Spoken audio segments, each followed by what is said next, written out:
hindi magawa, tama ko ba yun? Yung parents ko, pero ako, pero ay, 10 years old, malamang ko na kayo nakapero sa bata. Teka mo muna din, hindi ko pa kayo represent Mr. Lito Hernandez. Umaga sa inyo na. Maganda na, umaga sa inyo. Ikaw, 12 years old ka pa noon, so anong mga karakter ang ginampanan mo? Kayo na papel, gumaganap sa Eva Kada, sino anak ni Eva Kada? Ang gumaganap sa Eva Kada yung mother ko sa mother ko.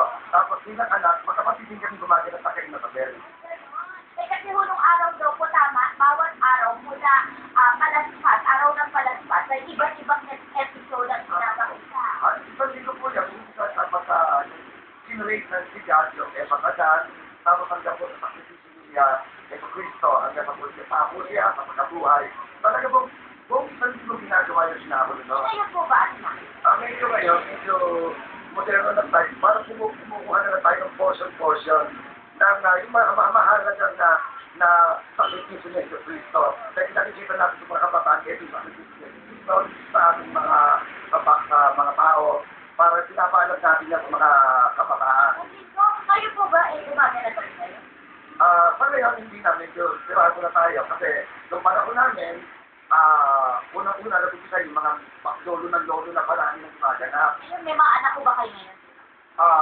Sa ngayon wala ako, pero dito, kapulit mo maganap sa Sinato, yan, tanay na o, lolo niya ako talaga, lumanap yan. Maraming dahil, tapos yung tatay niya, tapos ngayon siya. Maraming salamat. Yes, Sir Lito, maraming salamat. At di na ho, sa mga supporter ng mga grupong pro-boys, kasama naman natin si Captain Ariel Gonzaga. Captain, kailan pa ba tayo na-practice?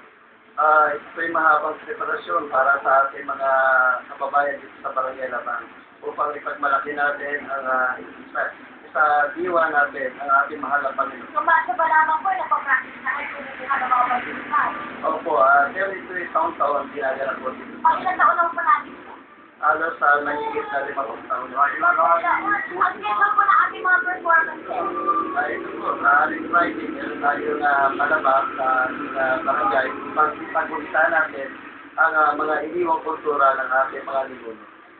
At sa lubong po ba, sa linggo ng pagkabuhay, then bongga po, atin kasi Meron po, upang ito ay isang simbolo ng pagkakaisa ng ating bansa at ng barangay. Maraming salamat, Captain Gonzaga, Sir Lito, thank you so much. Trophies pala, ano po ba talaga? Trophies o pro-boy? Pro-boy. Pro-boy. Yun po yun ay organisasyon ng mga kabataan. Organisasyon ng mga kabataan. O tama nga naman, bata pa lang kailangan alam ng ang ating panimula sa ating religion. O siya, maraming salamat mula po dito sa Barangay Alabang Muntinlupa. E nasa naman po ang mga masusunod at bago-bagong balita mula kay Dolan.